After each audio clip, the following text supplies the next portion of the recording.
በጸጋ ከዳንን ምንም ሳንሰራ ከሆነ የዳን ነው የፈለገንን ኑሮ ብንኖር ምን ችግር አለው መንግስተ ሰማይ እንገባለን ብለው የሚያስቡ ሰዎች አሉ።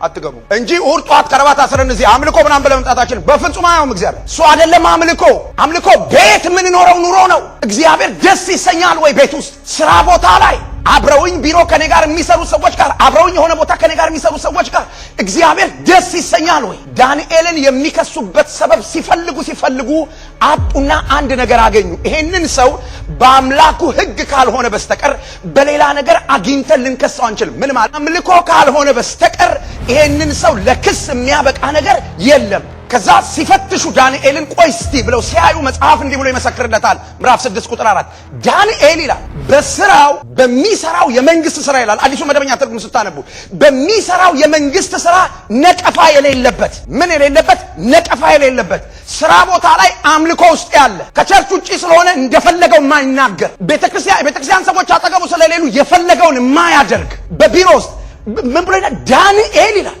ነቀፋ የሌለበት አንድ ጠንቃቃ ሰው ስለነበረ ሁለት ምንም ሊያደርጉ ስላልቻሉ በቃ በአምልኮ ንክሰሰ ብለው አዋጅ አወጡ። ይሄ ሰውዬ ተከሶ ወደ ጉድጓድ ሲሄድ ንጉሱ እንደዚህ ያለው ዳንኤል አለ ሁሉ ጊዜ ምን የምትለው ንገሩኝ ባካችሁ፣ ሁሉ ጊዜ ምን የምትለው? ዳንኤል የት ነበር እግዚአብሔርን የሚያመልከው? ንጉሱ ያየው ቢሮ፣ እዛ ቀጥሮት የሚያሰራው ቦታ ቢሮ ማን ይታያል? ብራዘር አምላኪነን ቢሮ ስራ ቦታ ዳንኤል ለዳንኤል ቸርች ፕሮግራም አላዘጋጀም። ንጉሱ ዳንኤል ሲያሸበሽ ምናምን አላየው። በሚሰራው የመንግስት ስራ ሰውየው አምልኮ ላይ ነው ያለው። የእግዚአብሔር ቃል ስሜት የማይሰጣቸው ሰዎች አሉ። አጠኑት አላጠኑት፣ ገባቸው አልገባቸው they don't care። ይሄ የምን ምልክት ነው ያላችሁኝ እንደሆነ የመሰልጠን ሳይሆን ህይወት የማጣት ምልክት። የእግዚአብሔር መንግስት ጉዳይ ሰው ወደ ሲኦል እየሄደ ሰው ወደ ገሃነም እየሄደ እያየን 5 ደቂቃ ተንበርክኮ የሚያለቅስ ልብ ከሌለን ህይወት የለም። ስንት ጓደኞቻችን ወደ ሲኦል ሲሄዱ ሸኝተናቸው ይሆን? በመጨረሻው ቀን ሲያዩን ምን እንደሚሉን እግዚአብሔር ነው የሚያውቀው። ሳንነግራቸው ፈርተንኛ ገብቷቸው ትንምልህ አገሩ አሜሪካ ነው ምናምን ብለናቸው አብረናቸው ቡና ጠጥተን ፈርተን ማለት ነው። በጣም አክብረናቸው እውነት አላከበርናቸው። ወንጌል ያልነገርናቸውን ሰዎች ተበቀልናቸው እንጂ አላከበርናቸው። ያ ወንድማችን ጳውሎስ ይሄንን መልእክት የጻፈልን ሰው እንዲህ አይነት አምልኮ ውስጥ የነበረ ሰው ስለነበረ እስር ቤት ውስጥ ገብቶ መዘመር ይችል ነበር። ዘንድሮ ሰዎች ጸሎት ቤት መዘመር አቅቷቸዋል። ሰውየው እስር ቤት ይዘምር ነበር።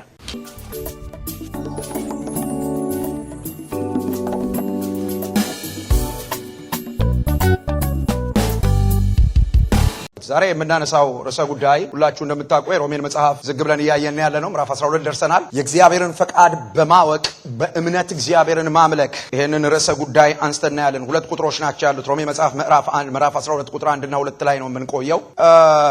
ሐዋርያው ከሮሜ መጽሐፍ ምዕራፍ 1 እስከ ምዕራፍ 11 ድረስ አንድ ነገር ነው የሚያወራው። ብዙ ርዕሰ ጉዳዮች ተነስተው እዛ ተብራርተዋል። ብዙ ጉዳዮች ተጠቅሰዋል። በእነዚህ ምዕራፎች ውስጥ በጣም ሰፊ ምዕራፍ ነው። የእስራኤል ጉዳይ ተነስቷል። የአይሁድ ጉዳይ ተነስቷል። በክርስቶስ ኢየሱስ የመስቀል ሥራ የሆኑ ነገሮች ተነስተዋል። በወንጌል የተገለጠው የእግዚአብሔር ጽድቅ እውነት በስፋት ተብራርቷል። እና እነዚህን ሰብስባችሁ ወደ አንድ ነገር ስንታመጧቸው ጳውሎስ ያለው ምንድነው? በእምነት ደህንነት አለ። ማንም ሰው የሚድነው የእግዚአብሔርን ጽድቅ የሚካፈለው በእምነት ነው። ሌላ መንገድ የለውም። በክርስቶስ ኢየሱስ ያመነ ሰው ድህነት የሱ ነው። የእግዚአብሔር ጽድቅ የሱ ነው። ከእግዚአብሔር ጋር አንድ ላይ መሆኛው መንገድ፣ የዘላለም ድህነት ማግኛው መንገድ፣ ከዘላለም ጨለማ መውጫው መንገድ የአብ ልጅ ክርስቶስ ኢየሱስ ነው። የእግዚአብሔር ጽድቅ በሱ በኩል ተገልጧልና ወደ እርሱ የሚመጡ በእምነት ይሄንን ይካፈላሉ ብሎ ይናገራል። ምዕራፍ 12 ጀምሮ ጳውሎስ ወደ ተግባራዊው የህይወት ስርዓት ይመለሳል። ሮሜን መጽሐፍ አንዳንድ ሰዎች በሶስት ይከፍሉታል። በሶስትም ልትከፍሉት ትችላላችሁ። ከምዕራፍ 1 እስከ ምዕራፍ 7፣ ከዛ ምዕራፍ 8 እስከ ምዕራፍ 8፣ ከዛ ምዕራፍ 9፣ ምዕራፍ 10፣ ምዕራፍ 11 አንድ ርዕሰ ጉዳይ ነው የሚያወራው። እንደዛ ማየት ይቻላል።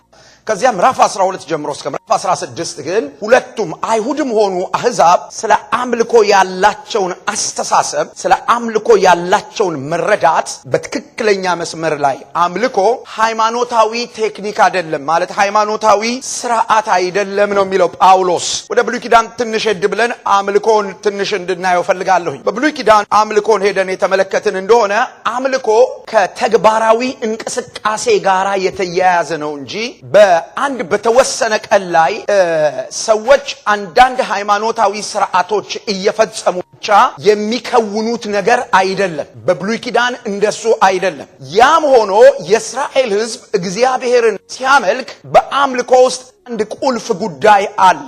አምልኮን አምልኮ የሚያደርገው አንድ ቁልፍ ጉዳይ አለ።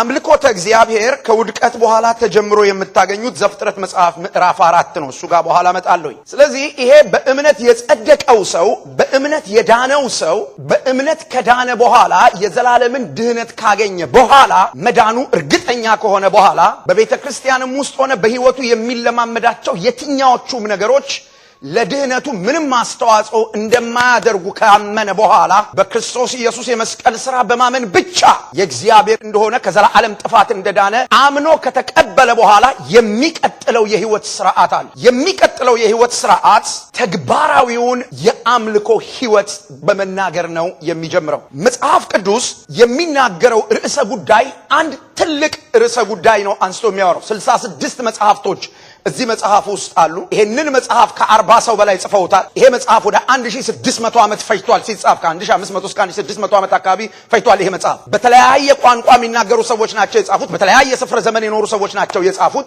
በጣም የሚገርመው ይሄ መጽሐፍ ይሄ ሁሉ ነገር ሆኖ የሚያወራው አንድ ነገር ነው። የሚናገረው ያለው መልእክት አንድ ነገር ነው። የሰው ልጅ ያንን መልእክት ከሳተው በሁሉ ነገር ይስታል። እንዴት እንደማለት መሰላችሁ? እዚህ ይሄ ሀገር ጥሩ ምሳሌ ይመስለኛል።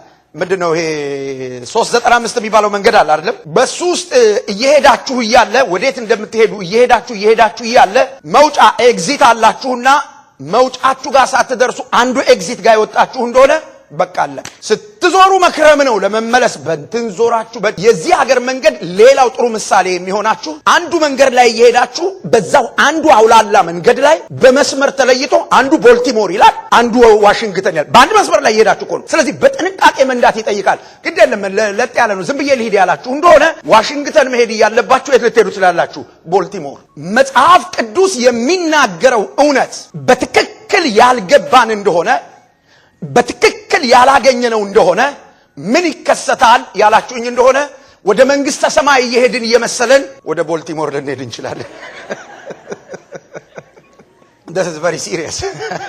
ገብቷችኋል? ሰውየው መኪና ሲነዳ እየነዳ እንዳለ እየሄደ እንዳለ የሚገባው እየነዳ ስለሆነ ነው። መኪናው እየተንቀሳቀሰ ስላለ ነው እንደሱ የሚገባው። አሁንም ብዙ ሰዎች በቤተ ክርስቲያን ውስጥ ሃይማኖታዊ አክቲቪቲዎችን ፕሮግራም ይካፈላሉ፣ ይዘምራሉ፣ ይሰብካሉ። ብዙ ሃይማኖታዊ አክቲቪቲዎች ስለሚፈጽሙ ወደ መንግስተ ሰማይ እየሄዱ እንዳለ የሚመስላቸው ሰዎች አሉ። እርግጠኛ መስመሩን በደንብ መለየት ይጠይቃል። ይሄ መንገድ ያደርሳል ወይ? ልክ ነው ወይ? እዛ መስመር ላይ ነው ወይ እየነዳሁ ያለሁት ብሎ መጠየቅ ያስፈልገዋል። ጳውሎስ እነዚህን የሮሜ መልእክት ተደራሲዎች ሲነዱ በትክክለኛው አቅጣጫ ላይ መንዳት እንዲችሉ ለምንድን ነው እንደዚህ የሚሆነው ያላችሁኝ እንደሆነ በጸጋ ከዳንን ምንም ሳንሰራ ከሆነ የዳን ነው የፈለገንን ኑሮ ብንኖር ምን ችግር አለው መንግስተ ሰማይ እንገባለን ብለው የሚያስቡ ሰዎች አሉ። አትገቡ። ምን ችግር አለው የሚለው ሰፊው መንገድ መንግስተ ሰማይ አያደርስም። መንግስተ ሰማይ የሚያደርሰው መንገድ ጠባብ መንገድ ነው ብሎ መጽሐፍ። ስለዛ ላይ ድራይቭ ማድረጋችንን እርግጠኛ መሆን አለብን። ሮሜ መጽሐፍ ምዕራፍ 12 ቁጥር 1 ይሄ በትክክል የምንሄደው የህይወት ስርዓት አምልኮ ይባላል። እሱን እናንሳ። እንግዲህ ወንድሞች ሆይ ሰውነታችሁን ቅዱስና እግዚአብሔርን ደስ የሚያሰኝ ሕያው መስዋዕት አድርጋችሁ ታቀርቡ ዘንድ በእግዚአብሔር ርኅራኄ እለምናችኋለሁ። ይህም እንደ ባለ አእምሮ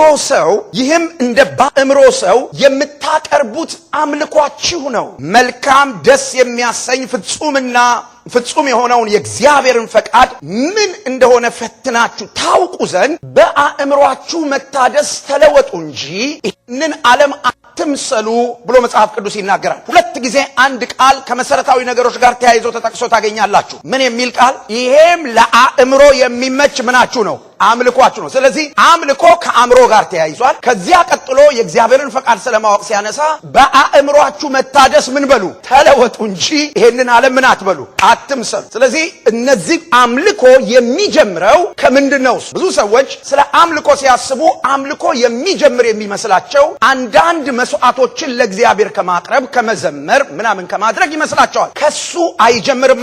አምልኮ በብሉይ ኪዳን ገና መጀመሪያ ከውድቀት በኋላ ቀድሜ የነገርኳችሁ ጥቅስ ዘፍጥረት መጽሐፍ ምዕራፍ 4 በነገራችሁ ላይ የመጀመሪያው የነፍስ ማጥፋት ወንጀል በምድር ላይ የተፈጸመው በአምልኮ ምክንያት ነው። በርስት ጉዳይ አይደለም፣ በፖለቲካ ጉዳይ አይደለም፣ በዘር ጉዳይ አይደለም። የመጀመሪያው የነፍስ ማጥፋት ወንጀል በምድር ላይ የተከሰተው ወንድማማቾች ለመጀመሪያ ጊዜ የተጋደሉት በአምልኮ ምክንያት ነው። ዘፍጥረት ምዕራፍ 4 እንደዚህ ብሎ ይናገራል። አዳም የተባለው ሰው አቤልና ቃየን የተባሉ ሁለት ልጆች ወለደ። እነዚህ ሁለት ልጆች ቃየን የተባለው ሰው ገበሬ ነበረ፣ አቤል የተባለው ሰው ከብት ያረባ ነበረ፣ አርብቶ አደር ነበር ብሎ መጽሐፍ ይነግረናል። እነዚህ ሁለቱም ሰዎች አባታቸው አዳምና እናታቸው ሔዋን በነገሯቸው እውነት መሰረት እግዚአብሔርን ለማምለክ በእግዚአብሔር ፊት መስዋዕት ይዘው መጡ።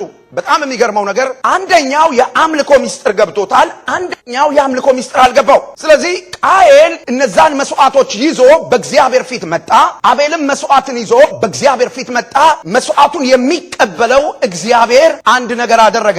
በጣም የሚያስደነግጥ ቃል እዛ ታገኛላችሁ ብሎ ይናገራል። እግዚአብሔርም ወደ ቃየንና ወደ መስዋዕቱ አልተመለከተም ይላል። ልብ በሉ፣ እግዚአብሔር መስዋዕታችንን ሳይሆን መጀመሪያ የሚያየው እኛን የምንዘምረውን መዝሙር፣ የምንሰብከውን ስብከት፣ የምንሰጠውን ገንዘብ፣ የምናደርገውን አገልግሎት እሱን አይደለም እግዚአብሔር የሚያየው። ይሄንን እያደረገ የምናሸበሽበውን ሽብሸባ፣ የምንዘምረውን ኖ፣ እግዚአብሔር መጀመሪያ የሚያየው ይሄንን እያደረገ ያለው ሰው ማን ነው? this is the point። ስለዚህ አምልኮ የሚጀምረው ከሜዳዊ ቴክኒክ ሳይሆን አምልኮ የሚጀምረው ከሰው መንፈስ ውስጥ ነው። ጌታዬ ኢየሱስ በዚህ ምድር ባስተማረ ጊዜ ዮሐንስ ወንጌል ምዕራፍ 4 ከዛች የሰማርያ ሴት ጋር በተነጋገረ ጊዜ ዮሐንስ ወንጌል ምዕራፍ 4 ቁጥር 24 እንዲህ ብሎ ይናገራል። እግዚአብሔር መንፈስ ነው፣ የሚሰግዱለትም በእውነትና በመንፈስ ሊሰግዱለት ያስፈልጋቸዋል። አብ እንደዚህ የሚያመልኩትን ነው የሚፈልገው። አምልኮ በቤተ ክርስቲያን ውስጥ የሚደረግ እንቅስቃሴ ሳይሆን ከሰው መንፈስ ውስጥ የሚጀምር ነው። ወደ ዘፍጥረት ተመልሳችሁ አቤልና ቃየን መስዋዕታቸውን ይዘው ሲመጡ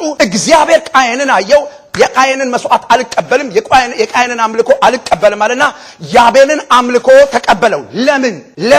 ለምንድነው እሱ እግዚአብሔር የቃየንን አምልኮ ሳይቀበል የአቤልን አምልኮ የተቀበለው? አንዳንድ ሰዎች እንደዚህ ብለው ሲናገሩ ሰምቼ አውቃለሁኝ። እግዚአብሔር የአቤልን መስዋዕት የተቀበለበት ምክንያት ይላሉ አንዳንዱ ሰዎች ሲናገሩ፣ አቤል እንስሳ ነው ያረደው፣ ስለዚህ የደም መስዋዕት ስላቀረበ ነው እግዚአብሔር የአቤልን መስዋዕት የተቀበለው። ቃየን ግን ጥራጥሬ ነው ያቀረበው፣ ስለዚህ እግዚአብሔር ጥራጥሬ ስላልተመቸው ነው። ለዚህ ነውና ለእግዚአብሔር ጥሩ የሰባ እንስሳ ሰው ብለው ሰዎች ይናገራሉ። ግን መጽሐፍ ቅዱስ ይሄን አያስተምርም። ለምን ካላችሁኝ የመጀመሪያው እግዚአብሔር የዛር ውላጅ መንፈስ አይደለም።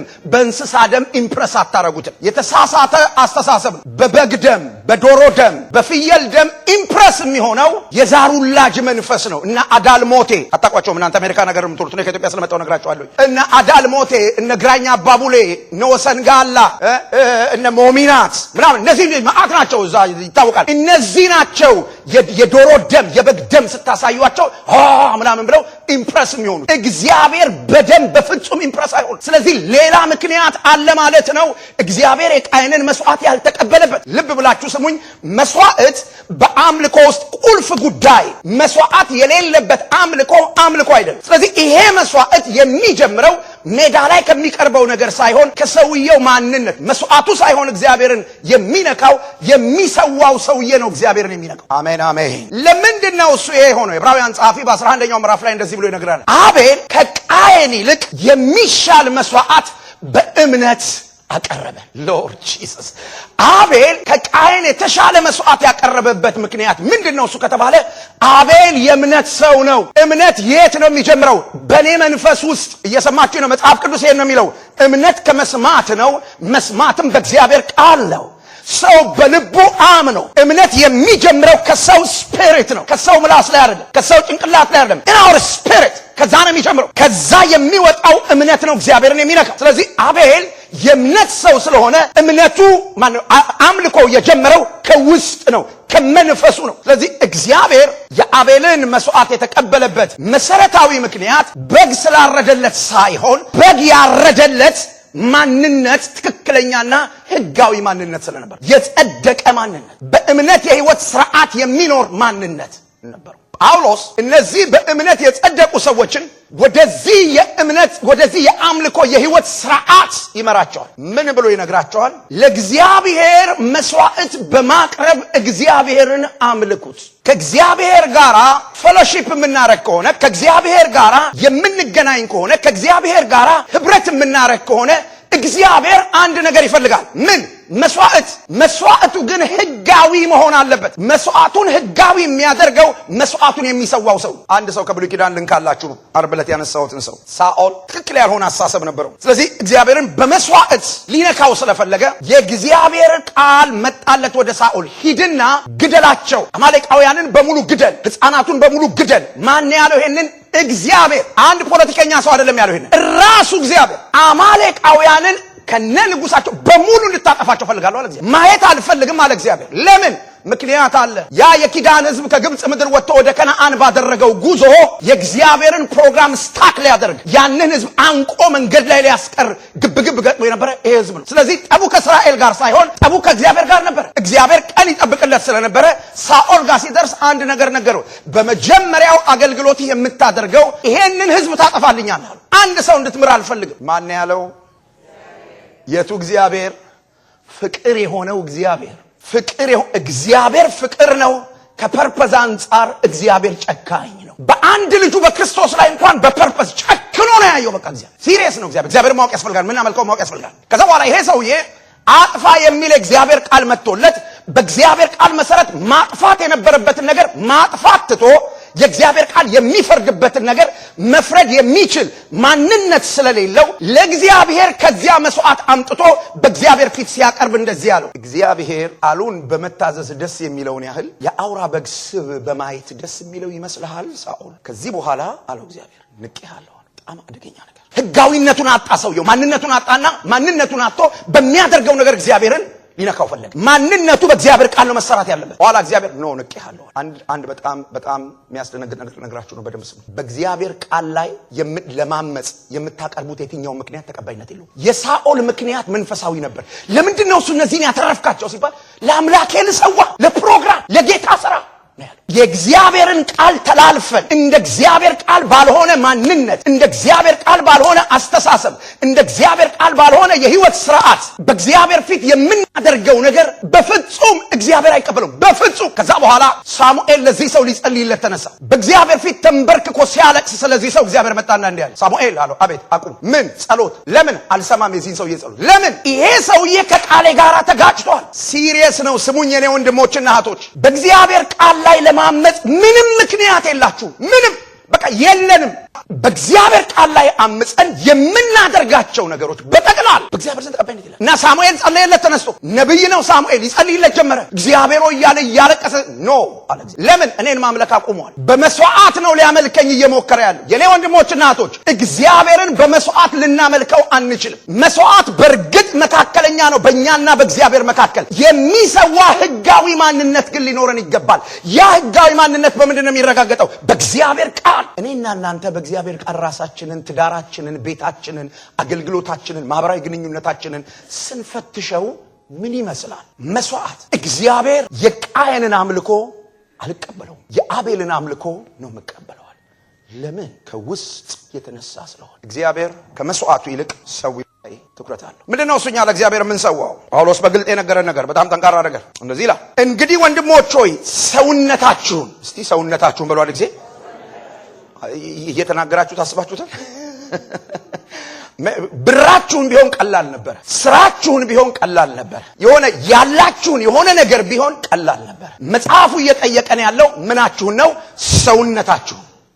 እግዚአብሔርን ማምለክ አለብህ። እንዴት አድርጌ ነው እግዚአብሔር ሆይ አንተን ማመልከው? ራስህን አምጥተህ ሰዋ። አንተነትህ መሰዋት አለበት በለው። ራሳችንን፣ ሰውነታችንን፣ ሁለንተናችንን። ይሄን ትንሽ ፈታ ማድረግ ፈልጋለሁ። ለምንድን ነው ስለ ሰውነት ሲታሰብ ወደ ሰው ሁሉ ጭንቅላት ቶሎ የሚመጣው ነገር ከውጪ እዚህኛው ሰውነት ላይ የሚያርፈው ነገር ነው። እዚህኛው ነገር ላይ አንድ ጊዜ አንድ ሰባኪ ሲሰብክ አንዲት ልጅ አስቸግራው ነበረ በቤተ ክርስቲያን ውስጥ ሱሪ እየለበሰች። ያኔ ሱሪ ኃጢአት በነበረበት ዘመን የሆነ ዘመን ነበር ሱሪ ኃጢአት የነበረበት በቤተ ክርስቲያን ውስጥ እና ሁሉ ቀን ይጨቃጨቃታል። አንቺ ልጅ ሴት የወንድ ልብስ አትልበሽ ነሽ እያለ ይጨቃጨቃል። ልቡን ደግሞ የምታሳርፍ ሌላ ልጅ ደግሞ አለች እዚህ ቁርጭምጭሚቷ ድረስ ዘፍ የሚል ቀሚስ የምትለብስ እና ሰውየው ለሱ መንፈሳዊ የእግዚአብሔር ሴት ሁለንተናዋን የሰጠች የትኛዋ ትመስላችኋለች? ረጅም ቀሚስ ያረገችው። አንድ ቀን ወደ መድረክ ሊወጣ ሊሰብክ ሁለቱም ዘማሪዎች ናቸው። ማስታወቂያ ሲነገር አንዷ በዚህ ተቀምጠዋል። ድንገት እግዚአብሔር መንፈስ ወደሱ መጣ። ከሁለቱ ጻድቅ ማን ይመስልሃል አለው። ጌታ መንፈስ ቅዱስ ምን ጥያቄ አለው? እቺ ለኔ የምትታዘዝ ረጅም ቀሚስ የምታረግ ከሷ የበለጠ ቅዱስ ማን አለ? ቀላል ነው እሱ። እቺኛዋ አስቸግራኛለች አለው። በኋላ እግዚአብሔር መንፈስ እንዲህ አለው፣ ለኔ ግን አለው ለኔ ግን አለው ስለው እቺኛዋ ቀሚሷ ታች ድረስ አይደል አለው። ልክ በቀሚሷ ልክ ልቧ ውስጥ የታጠቀችው ጥላቻ አለ አለው። ሎርድ ጂሰስ ልቧ ውስጥ የታጠቀችው በቀል አለ ውስጧ። ረጅም ልክ እንደ ቀሚሷ እዚያ ያጠለቀችው አለ። ደነገጠ ሰው። እቺ ከውጪ የምታያት ሴትዮ ሱሪ የለበሰችው ጤና ናት። የሁላችንም ትኩረት አንድን ሰው መንፈሳዊ የምናደርገው ምኑን አይተን ነው? ፊቱን አይተን፣ አለባበስ፣ ንግግር፣ ትህትና። ቤት ትህትና ምናምን ይላል ሰውየው። እንዴት አድርጎ ከተናገረ ቀስ ወግኖቼ እግዚአብሔር ባርካችሁ ምናምን ካለ አቤት ሲናገር ትህትናው አቤት እሱ አቤት ምናምን ነው የምንለው። እግዚአብሔር ምን ይላል? ሰው የሚባለው ነገር ሁለንተና የሚባለው ነገር ምንድነው? እሱ መጽሐፍ ቅዱስ በአንደኛ ተሰሎንቄ ምዕራፍ 5 ቁጥር 23 እንደዚህ ብሎ ይናገራል። የሰው ሁለንተና መንፈሳችሁ፣ ነፍሳችሁና ስጋችሁ እስከ ኢየሱስ ክርስቶስ ቀን ድረስ ፈጽመው ያለ ነቀፋ ይጠበቁ። ለእግዚአብሔር እምሰዋው ምኔን ነው? መንፈሴን፣ ነፍሴን፣ ስጋዬን፣ ሁለንተናዬን። ስለዚህ እግዚአብሔርን ማምለክ በሁለንተና በፍጹም ነፍስ፣ በፍጹም ኃይል፣ በፍጹም ሐሳብህ እንድታመልከው ነው የሚለው መጽሐፉ። እስራኤል ሆይ ስማ፣ አምላክህ እግዚአብሔር አንድ አምላክ ነው። እርሱም በፍጹም ነፍስ፣ በፍጹም ኃይል፣ በፍጹም ሐሳብህ እንድታመልከው ይፈልጋል። በተሸራረፈ ማንነት አይደለም። እንዲህ አይነቱ አምልኮ ምን እንደሚያመጣ ታውቃላችሁ? መጽሐፍ እንደሚናገር አንተ አምላክን እግዚአብሔርን ታመልካለህ፣ እሱ ደግሞ እህልና ውሃን ምን ያደርጋል?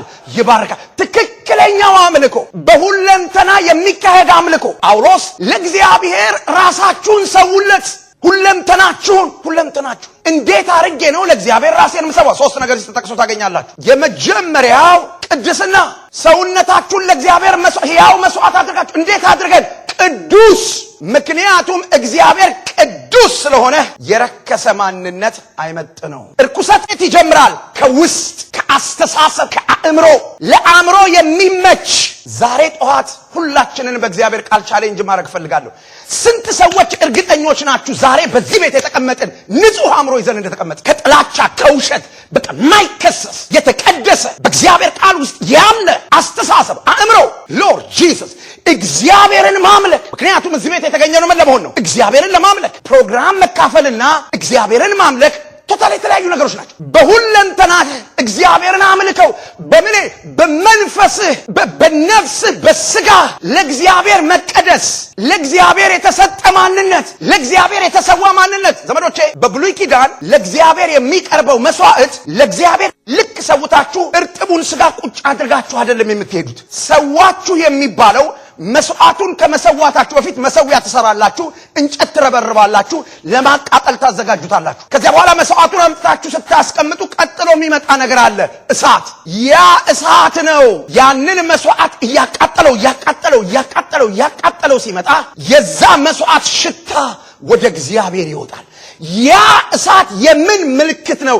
የምን ምሳሌ ነው ካላችሁ የመከራ ቻሌንጅ። በልዩ ልዩ ቻሌንጅ ውስጥ ስናልፍ፣ በልዩ ልዩ መከራ ውስጥ ስናልፍ፣ ሲያቃጥለን፣ ሲጠብሰን ከኛ ውስጥ የሚወጣው ሽታ ምን ይሆናል? ወንድሞች እናቶች፣ አስወርሺ። አንዳንድ ሰዎች ጎበዞች ናቸው። እኔን እንደነሱ ቢያደርገኝ ጥሩ ነው። የፈለገ ነገር ይሁኑ ባፋቸው አይናገሩም፣ ውስጣቸው ግን መዓት ነገር አለ፣ አይናገሩም። ስለዚህ ማንም ሰው ስለነዚህ ሰዎች ሲያስብ ባፋቸው ስላላወጡት ሰው ሁሉ ጤነኛ ነው ብለው ነው የሚያስባቸው። መጽሐፍ ግን እንዲህ ብሎ ይናገራል። መዝሙር 15 እንደዚህ ብሎ ይናገራል። ወደ እግዚአብሔር ተራራ ማን ይወጣል?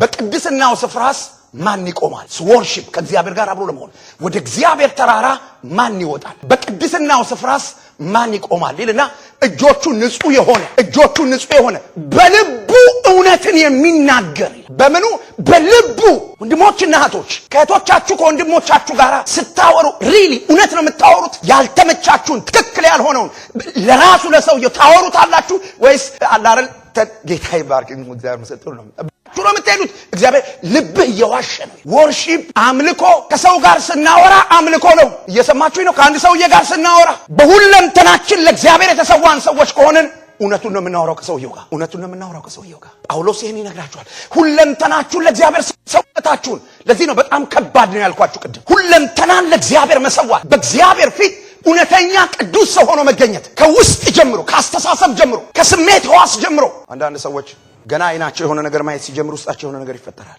መርከስ ማለት እሱ ነው መጽሐፍ ቅዱስ በአይኑ ያየ ከዚያ ምን ይሆነ የተመኘ በውስጡ ህገወጥ የፍትወት ስሜት በህገወጥ መንገድ የተፈጠረበት ሰው የዛ እስረኛ የሆነ ሰው ረክሷል አልጋ ላይ አልተኛም እኛ አልጋ ላይ ሲወጣ ነው ተበላሸ የምንለው ሰውየው ተበላሽቷል እግዚአብሔር ሲያየው ሰውነታችሁን ለእግዚአብሔር ሕያውና ቅዱስ መስዋዕት አድርጋችሁ አቅርቡ ለእግዚአብሔር እንዴት ነው ራሴን መሰዋው ቅዱስ አድርጌ ሁለተኛው መንገድ ለእግዚአብሔር ራሴን መሰዋበት መንገድ እግዚአብሔርን ደስ የሚያሰኝ የህይወት ሥርዓት በመኖር እግዚአብሔር ደስ እንዲለው ይሄ በጣም ከባድ ነገር ነው ሁሉ ቀን ለእግዚአብሔር ደስታ መኖር የሚቻል ይመስላችኋል ሁሉ ቀን ለእግዚአብሔር ደስታ መኖር ስናገኝ ለእግዚአብሔር ደስታ ስናጣ ለእግዚአብሔር ደስታ ሲመቸል ለእግዚአብሔር ደስታ ሳይመቸል ለእግዚአብሔር ደስታ ስንወድቅ ለእግዚአብሔር ደስታ ስንነሳ ለእግዚአብሔር ደስታ ከፍ ስንል ለእግዚአብሔር ደስታ ዝቅ ስንል ለእግዚአብሔር ደስታ ሰዎች ሲከቡን ሲያጅቡን ለእግዚአብሔር ደስታ ሰዎች ሁሉ ንግልጌት ሲያደርጉን ለእግዚአብሔር ደስታ ሁሉ ጊዜ ለእግዚአብሔር ደስታ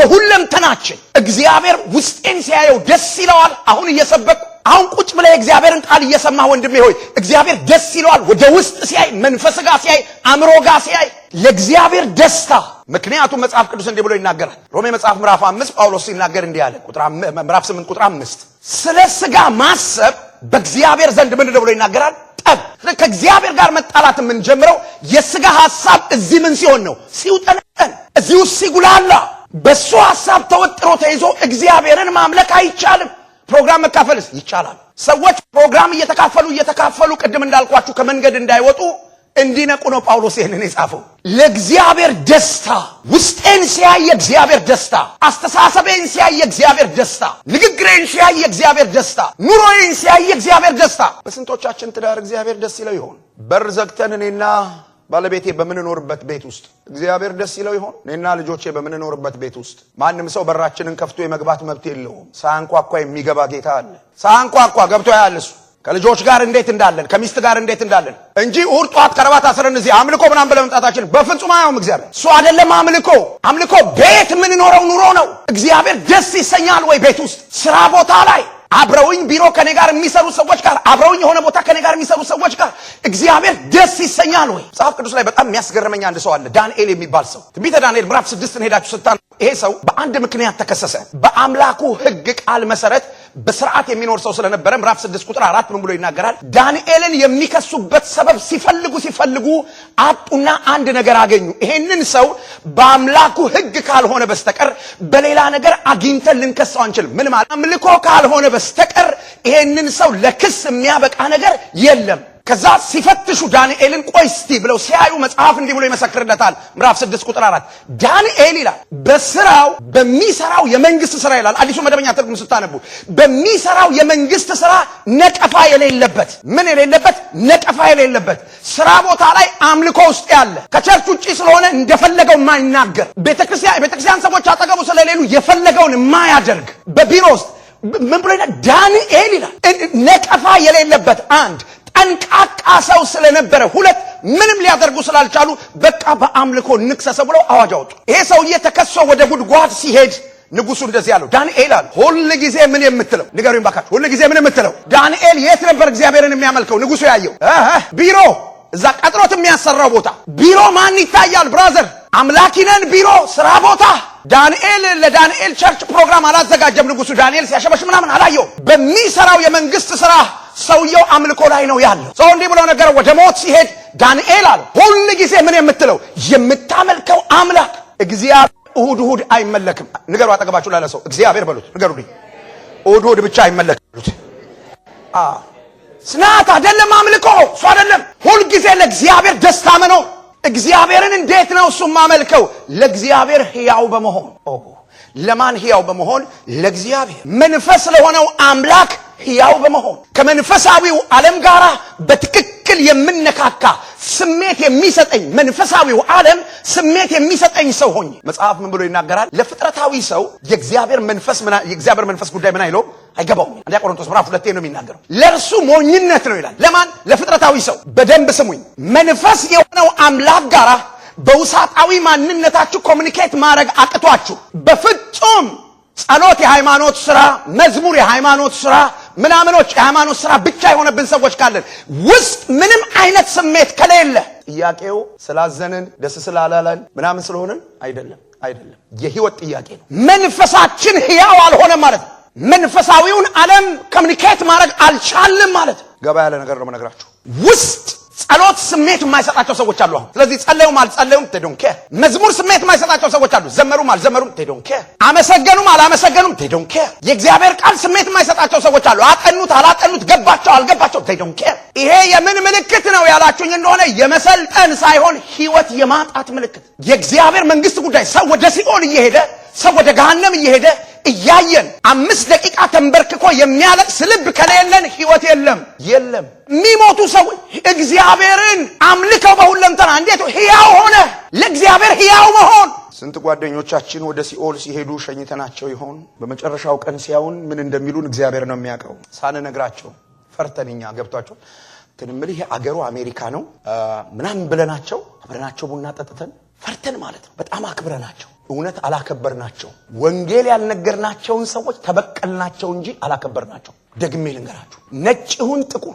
የተማረ ይሁን ያልተማረ ሀብታም ይሁን ድሃ ኢየሱስ እንደሚያድን በሆነው አጋጣሚ እድሉን አግኝተን ያልነገርነውን ሰው ተበቀልነው እንጂ አላከበርነው ለዚህ ነው መጽሐፍ ደሙን ከጅምን እላለሁ ፈልገዋለሁ ይላል እግዚአብሔር በዚህ መልክ ይመለካል ዘመዶቼ እንዲህ አይነቱን አምልኮ ሳመልክ መገለጫው ምንድነው እሱ የአእምሮዬ ምስክርነት እንደ ባለ አእምሮ ሰው እያመለኩ ነው ወይስ አይደለም ብለን መጠየቅ አለብን ጥሩ ፕሮግራም ተካፍለን መመላለስ የፕሮግራም ጉዳይ ሳይሆን ሊያሳስበን የሚገባው ሪሊ እያመለኩ ነው ወይስ አይደለም አእምሮዬ ምንድነው እሱ የሚገባው ነገር እርግጠኛ ነኝ ወይ ይሄ አምልኮ ለአእምሮ የሚመች ነው አይጎረብጥም አእምሮአችሁ ላይ ክስ አያመጣም የዚህ አይነቱ አምልኮ አእምሮአችሁ ላይ የሆነ ፔን አይፈጥርም ህመም አይፈጥርም ደስታ ቢስ አያረግም ሐዘንተኛ አያረግም ያ ወንድማችን ጳውሎስ ይሄንን መልእክት የጻፈልን ሰው እንዲህ አይነት አምልኮ ውስጥ የነበረ ሰው ስለነበረ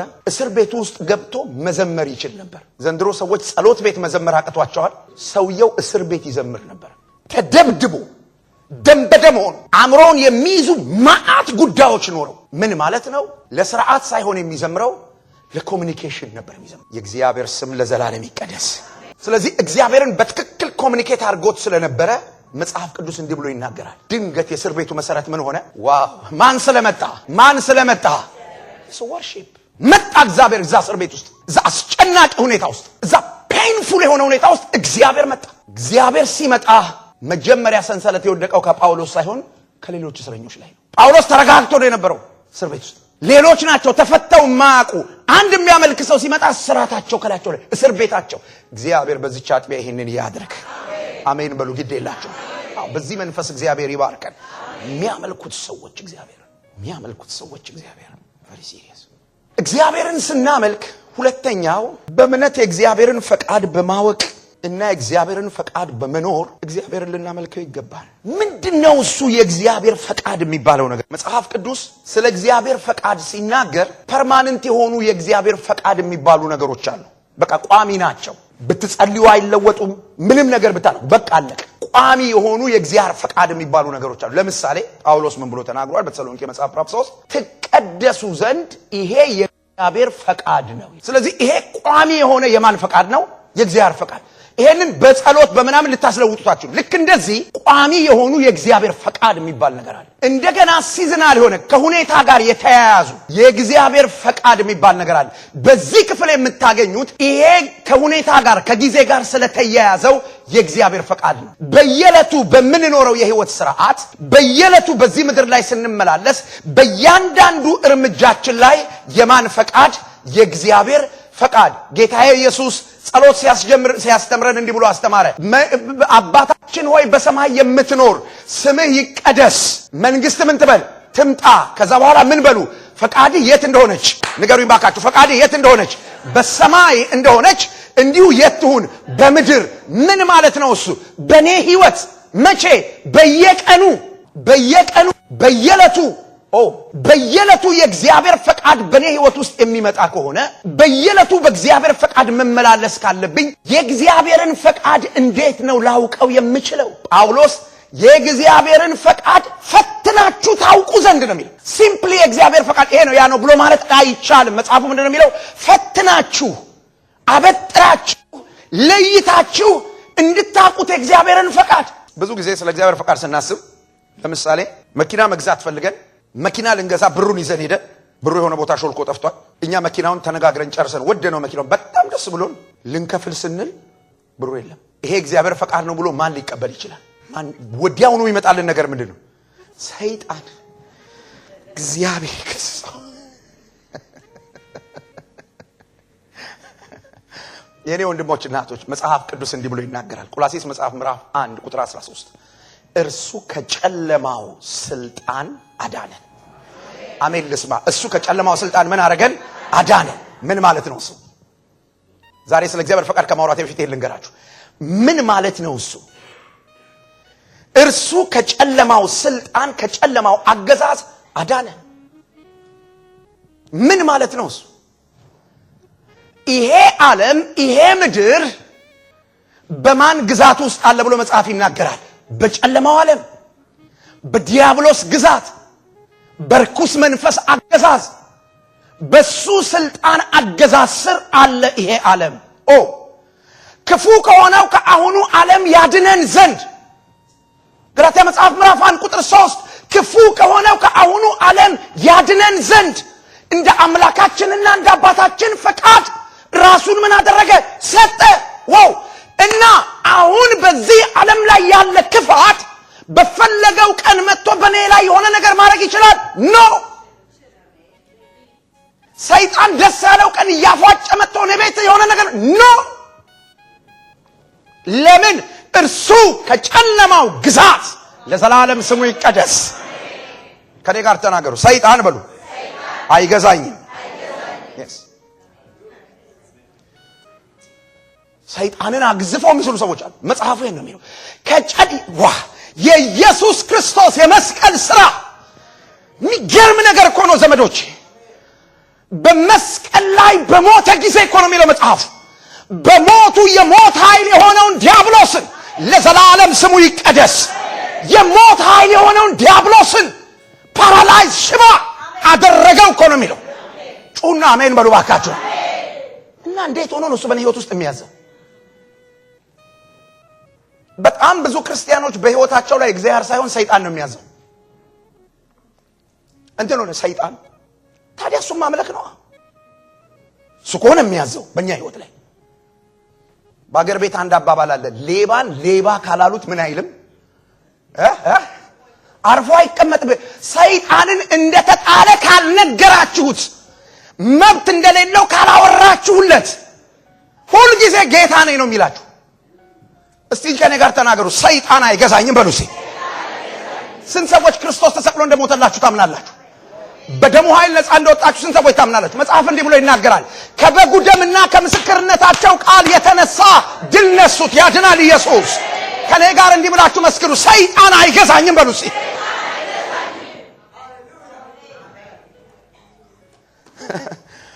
የኢየሱስ መስቀል ያላሸነፈው ገና ሰባኪ የሚያሸንፈው ሰይጣን አለንኛ። ከማን ገና የጸጋ ስጦታ ያለው ሰው የሚያሸንፈው ሰይጣን አለ? ኖ። የአብ ልጅ ክርስቶስ ለዘላለም ስሙ ይቀደስ በመስቀል ላይ ለዘላለም ያድናል ኢየሱስ። መጽሐፍ እንዲህ ብሎ ይናገር፣ እስከ ፍርድ ቀን ድረስ በጨለማ ታስረዋል። ወንጀለኛ ነው፣ እስረኛ ነው። እኔ ምንድነኝ? ሆነማ ነጻ ሰው። ለምን? በክርስቶስ ኢየሱስ ላሉት አሁን ኩነኔ የለባቸው። እሱ መግዛት የሚችለው ማንን ነው? ኩነኔ ያለባቸውን ሰዎች፣ ኩነኔ ያለባቸውን ሰዎች፣ ኩነኔ ያለባቸውን ሰዎች እና በህይወቴ ውስጥ የሚያልፈው ነገር ሁሉ የእግዚአብሔር ሐሳብ ነው። ደፍነትሊ ምንም ሳይሸራረፍ መጽሐፍ እንዲህ ብሎ ይናገራል፣ ከጸጉራችሁ አንዷ። እስቲ ጸጉር ያላችሁ አንዷን ንቀሉና ያዙ። አንዳንድ ወንድሞች ቀናም አላሉም ስለ ጸጉር ሳውራ እንደናስረ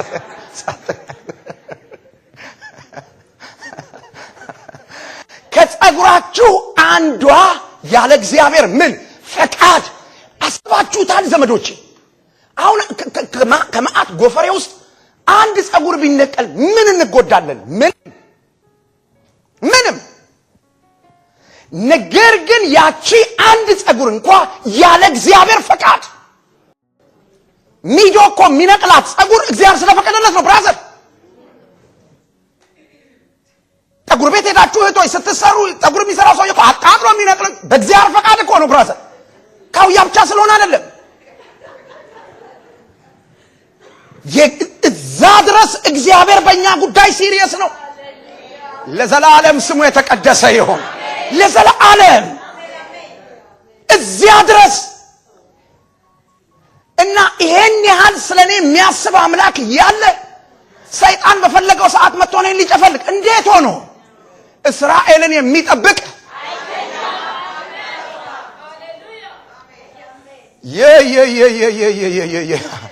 በልዑል መጠጊያ የሚኖር ሁሉን በሚችል አምላክ ጥላ ውስጥ ያድራል። ብራዘር አካውንት ውስጥ አትደር፣ እግዚአብሔር ውስጥ ደር። በልዑል መጠጊያ የሚኖር ከማን ጂሰስ ከንትን ብራዘር ምን አገባው?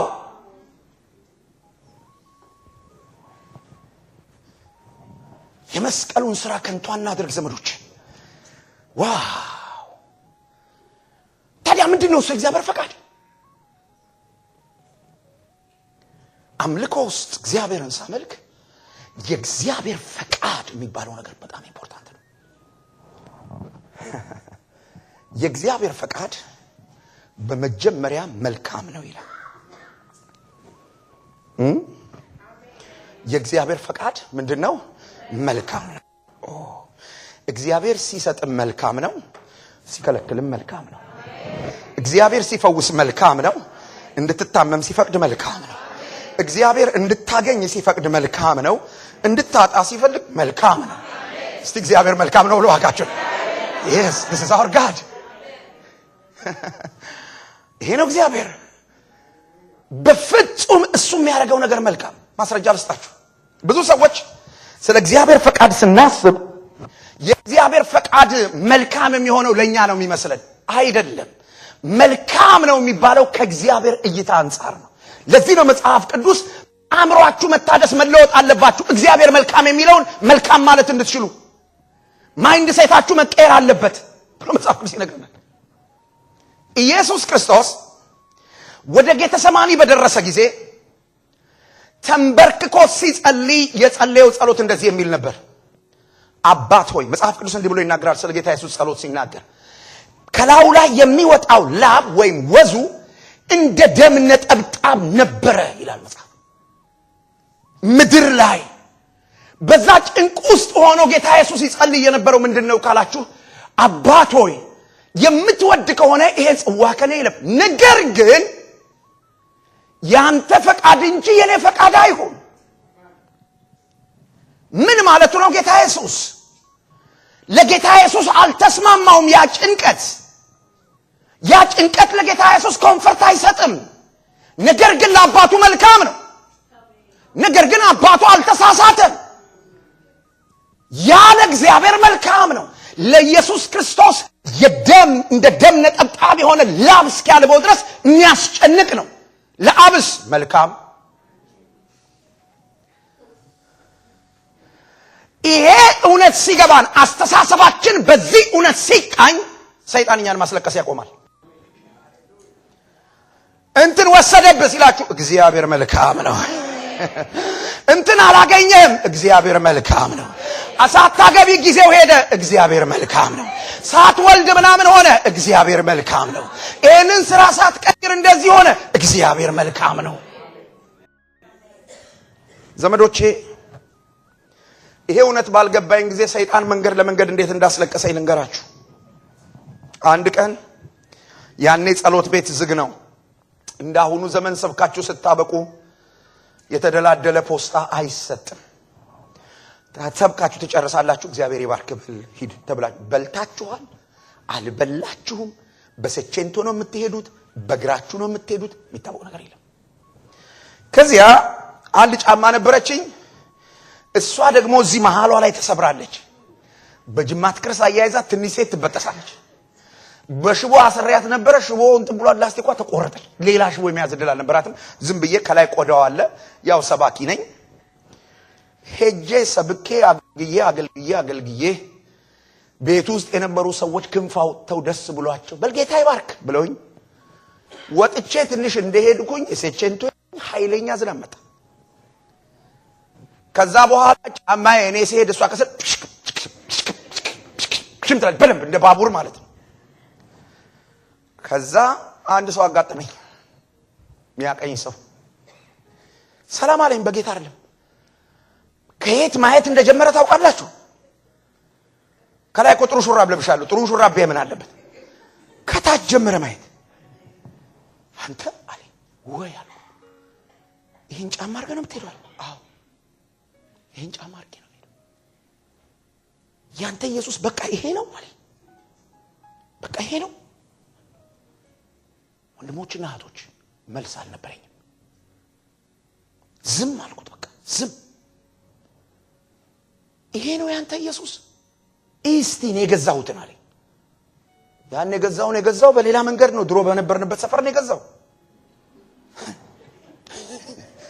ይገርማችሁ እኮ ጉድ ነው ዘመዶች። ሰርቶ እንደገዛ ሰው ነገረኝ። የገዛቸው ነገር ገብቷችሁ አንዳንዶቻችሁ አታውቁትም። ድሮ እኛ ሰፈር ነበር፣ እኛ ምንኖርበት ሰፈር ነበር። እዛ ሰፈር በመጣ ፈንድ ነው የገዛውና ይነግረኝ ጀመረ። ከዛ በል አንተ መቼውንም ሰው አትሆንም እባክህ ምናምን ብሎ ትቶኝ ሄደ። ትንሽ እንደሄድኩ የጫማዬ ድምፅ ቅድም አይሰማኝም ነበረ፣ አሁን በደንብ ይሰማኝ ጀመረ። የምር ነው የምነግራችሁ። በደንብ አዳምጠው ጀመረ። እንዳላወልቀው እንዴት አወልቀዋለሁ? ከዛ ማልቀስ ጀመርኩ። መንገድ ላይ ከስብከት ስመለስ ማለት ነው። ነገረኝ ሰይጣን፣ አንተ እግዚአብሔር አልጠራህም፣ ትቶሃል፣ ስላንተ አይገደውም። ሪሊ እግዚአብሔር ያንተ አምላክ ቢሆን እንዲያሰቃያል ሲል ልክ ነህ። እያለቀስኩ በመንገድ ፍራንክ እንደጣለ ትንሽ ልጅ መንገድ በጣም ብዙ ክርስቲያን እንደዚህ ነው የሚኖረው። አሁን የእግዚአብሔር ፈቃድ ምስጢር ስላልገባን ቢሮ መጥቶ በሆነ ሰውዬ በኩል መጥቶ ድድድድድ ብሎ ለፍልፎ ሲሄድ ትፋየር ትደረገ ምናምን ሲለኝ ሰውየው ልክ ሲወጣ ይመጣል። አለቀ ሲለኝ አዎ አለቀ። መኖሪያ አልሰማችሁ? መኖሪያ እግዚአብሔርን ለሚወዱ እንደ ሐሳቡ ለተጠሩ ነገር ሁሉ ተያይዞ እስቲ ጩሁና አሜን በሉ። ለበጎ ነገር ሁሉ የተቀደደው ጫማ ትምህርት ቤት ነበር።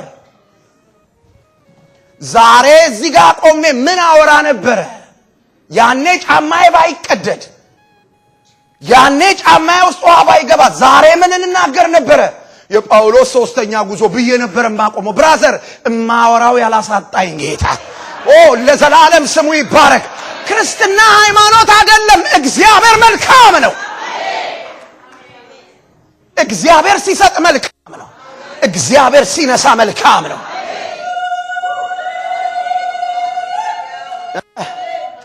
እግዚአብሔር ምንድነው? እሱ መልካም። በምታልፍበት የህይወት መንገድ የሚሆኑ ነገሮች አሉ። አዎ ከኃጢአት ውጪ በደንብ ስሙ። ከኃጢአት ውጪ ከአመጽ ውጪ እንደ እግዚአብሔር ቃል እየኖርክ በህይወት የሚያልፉ ነገሮች አሉ። አዎ አሉ። ይለፉ። የማፈቃድ ናቸው። የእግዚአብሔር ፈቃድ ሰይጣን ስለቻለ ነው ያመጣብህ? ኖ፣ አንተ በእግዚአብሔር ፈቃድ ውስጥ ስለምትኖር ጮና አሜን በል እስኪ። መጽሐፍ የሚያወራኝ ነው። መልካም ነው የእግዚአብሔር ፈቃድ። የእግዚአብሔር ፈቃድ በሲቹዌሽን ሳይሆን የሚለካው በፐርፐስ። ሰምታችሁኛል? እየሰማችሁ ነው? በምታልፉበት ሁኔታ በሰርከምስታንሱ አይደለም የሚለካው የእግዚአብሔር ፈቃድ። የእግዚአብሔር ፈቃድ የሚለካው በፐርፐስ፣ በዓላማ። ዛሬ እግዚአብሔር በሆነ ነገር ውስጥ እያሳለፈ ከሆነ ነገ እዛ ጋር እየጠበቀ ያለ ነገር አለ። ስለዚህ ዛሬ በዚህ ማለፍ የማን ፈቃድ ነው? የእግዚአብሔር ፈቃድ። የእግዚአብሔር ፈቃድ። ለምን አትናገሩም ከኔ ጋር? ሰይጣን በሉት እግዚአብሔር መልካም ነው። ዛሬ ጉዱ ነው የሚፈላው። እውነት በቃ በደንብ ቁልፍ ይዘን እንወጣለን። አያስለቅሰንም። ቢሮ ምናምን እየመጣ እንደ ሕፃን ልጅ መንገድ አያስለቅሰንም። ካሁን በኋላ ጸሎት ስፍራ አንበርክኮ አያስለቅሰንም። ምንም በህይወታችን ይለፍ የማፈቃድ ነው? የእግዚአብሔር ፈቃድ መልካም ነው። አንድ ሰው አሜን ይበል እስቲ። መልካም ነው። በደንብ እንዲገባን አንድ ተጨማሪ ሰው። ታዲያ ኢየሱስ እኮ ነው እንደዚህ ሆኖ ነው ያላችሁኝ። ጳውሎስን ላንሳላችሁ። ወደ ፊልጵስዩስ ከተማ ሲገባ ሐዋርያት ሥራ ምዕራፍ 16 ጸለዩ። ጌታ ሆይ እዚህ ከተማ መግባት አለብን። አዎ ግቡ፣ እዚህ ህዝብ አለኝ፣ ግቡ አለ። ገቡ። እዛ ከተማ ገብተው ስብከት ሲጀምሩ አንዲት ሴት ዳነች። ወዲያውኑ ተያዙነ ጳውሎስ። የአገልግሎት ሰጧቸው ይዘው የአገልግሎት ፈንክተው ደም በደም አድርገው እስር ቤት። የማፈቃድ ነበር። አልጸለዩም እንዴ? ጸልየዋል። መንፈስ አልመራቸውም ወይ? መርቷቸዋል። እናንተ ሰዎች መንፈስ ቅዱስ የሚመራ ከሆነ መጀመሪያ የት እንደሚመራ ታውቃላችሁ?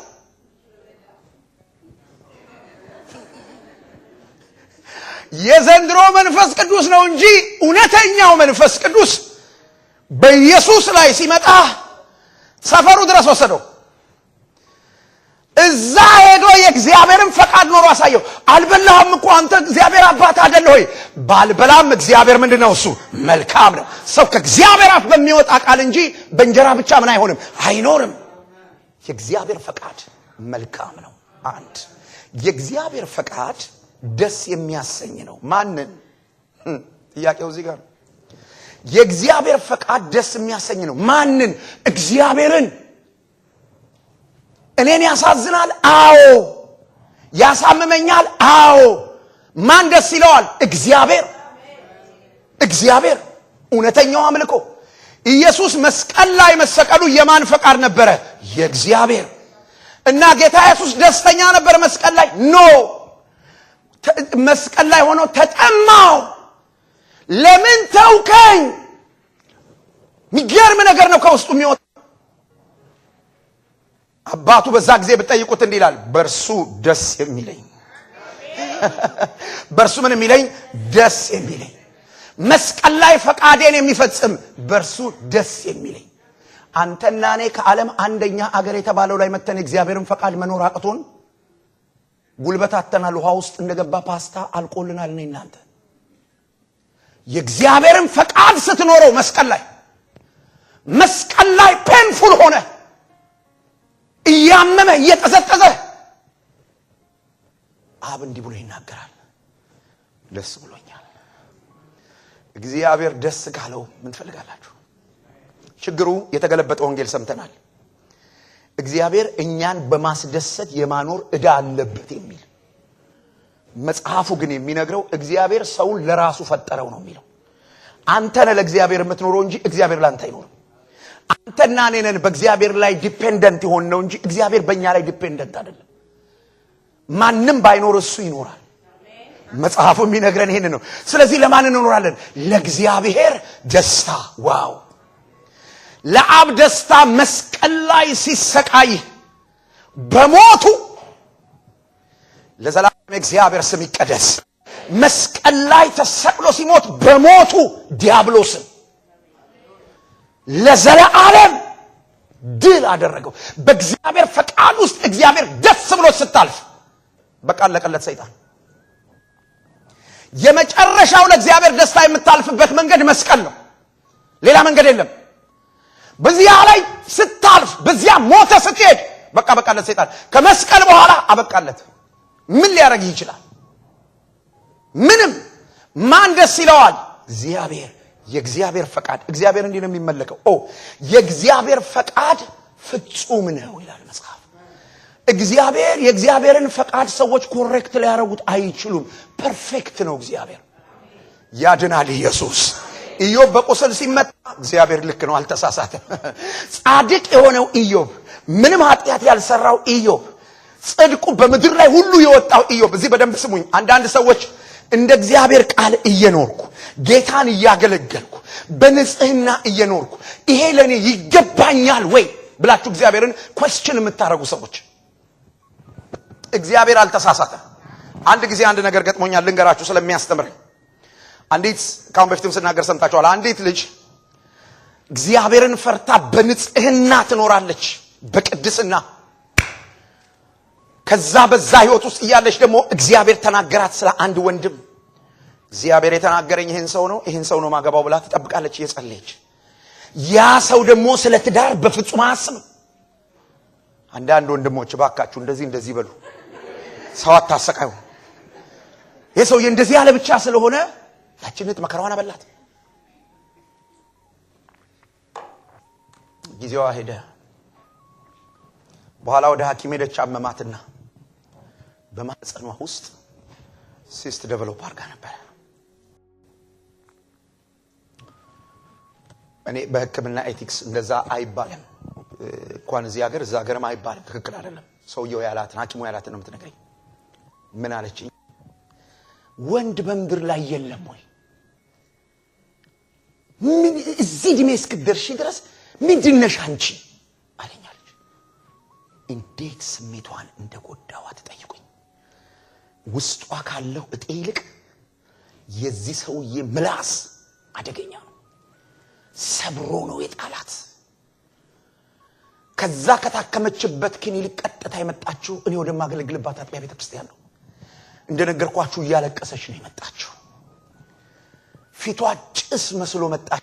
ገባች ቢሮኔ ጋር ቁጭ ብላ አንድ ነገር ልጠይቅ እፈልጋለሁ አለች። ምን አልኳት?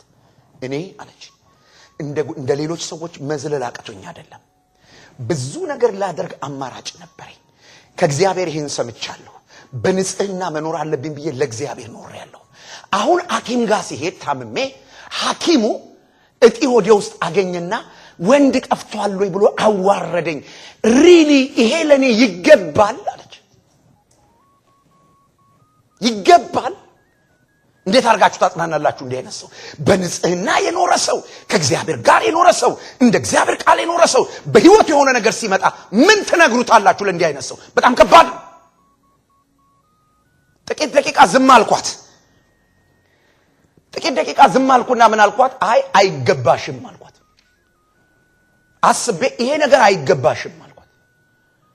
ታዲያ ለምን ሆነብኝ አለች። በቃ ዛሬ እናሰናብተዋለን አልኳት። ታምኛለሽ አልኳት። አምናለሁ። የልጅነት እድሜን የሰጠ አምላክ እንዴት አላምነውም አለች። ኦኬ ጸለይ፣ በእግዚአብሔር ፊት ጸለይ። እዛ ምንም አልሆነም። እጅ ጭኜ ጸለይኩላት። እግዚአብሔር ሆይ ብዬ ጸልየን ሄደች ወደ ቤት። ማታ ላይ እንደ ምጥ አይነት ነገር ያዛት ቤቷ። ከዛ በኋላ ባኞ ውስጥ ተቀመጠ፣ በፖፖ አርጋ ተቀመጠች። ይሄንን የሚያክል ነገር ወጥቶ ቁጭ አለ። ወዲያው ደወለችና እንዲህ አለችኝ፣ እግዚአብሔር ደርሶልኛል አለች። አሁን የሁለት ልጆች እናት ናት። እግዚአብሔር በስራው ምን አይልም፣ አይሳሳትም። ንገሩ አጠገባችሁ ላለው ሰው እግዚአብሔር በሉት፣ በስራው አይሳሳትም። እግዚአብሔር ፐርፌክት ነው።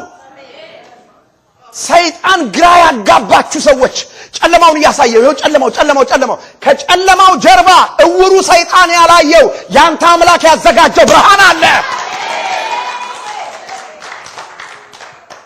ከጨለማው ጀርባ፣ ከቻሌንጁ ጀርባ፣ ከውድቀቱ ጀርባ፣ ካለመሳካቱ ጀርባ ለእግዚአብሔር እንዲህ እየኖርኩ እንደዚህ ሆኜ የታል ነው የምትለው? ሰይጣን የሚያየው ይሄ ለአንተ ያሳየህን ያህል ነው። ያንተ አምላክ እግዚአብሔር ከዚያ ጀርባ ያያል። ጮና አሜን በል። ያያል። እግዚአብሔር ፍጹም ነው ያድናል። እንዲህ ነው እግዚአብሔር የሚመለከው። መጽሐፉ እንዲህ ብሎ ይነግረናል። የእግዚአብሔር ፈቃድ በጎ ደስ የሚያሰኝና ፍጹም የሆነው ምን እንደሆነ ታውቁ ዘንድ በአእምሮአችሁ መታደስ ምን በሉ ተለወጡ። እግዚአብሔር አእምሮአችንን ይለውጠው። ሰይጣን የማያጭበረብረው አእምሮ ዋው ሰይጣን ኮንፊውዝድ የማያደርገው አእምሮ፣ አዲስ አስተሳሰብ፣ የእግዚአብሔር ፈቃድ የሚገባው፣ የእግዚአብሔርን ፈቃድ የሚረዳ አዲስ አእምሮ ያድናል ኢየሱስ። ይሄ ሲሆን ሁሉ ቦታ ምን አለ? አምልኮ። እስቲ አምልኮ በሉ ባካችሁ። አምልኮ ሁሉ ቦታ። ዋው! እግዚአብሔርን ፈቃድ ለማወቅ በአእምሮአችን መታደስ፣ ከዚህ ዓለም አስተሳሰብ ቶታሊ በእግዚአብሔር ቃል መንጻት ያስፈልገናል። በዚያ ጊዜ የእግዚአብሔር ፈቃድ ይገባናል እና ሰይጣን እኛን አያስለቅሰንም። በጌታ ምን ይበላችሁ? ደስ ይበላችሁ። መቼ? ሁል ጊዜ። የአብ ስም ለዘላለም ይቀደስ። በእምነት የዳነው ሰው በእምነት እግዚአብሔርን ማምለክ፣ በእምነት እግዚአብሔርን ፈቃድ አውቆ በመቀበል እየታዘዘ መኖር ይገባዋል። ዘመዶች እንደዚህ ነው ህይወት የሚመራው፣ የክርስትና ህይወት። እንዲህ አይነቱ እምነት አንድ አማኝ መዳኑንና አለመዳኑን የሚያረጋግጥ እምነት ነው። የዚህ አይነቱ እምነት ከዚህ ውጪ የሆነ እምነት ካላችሁ እምነታችሁን ፈትሹ። ያዕቆብ መጽሐፍ ምዕራፍ 2 ቁጥር 14 እንደዚህ ብሎ ይናገራል። እሱን ቃል ላንብብና እናበቃለን ዛሬ።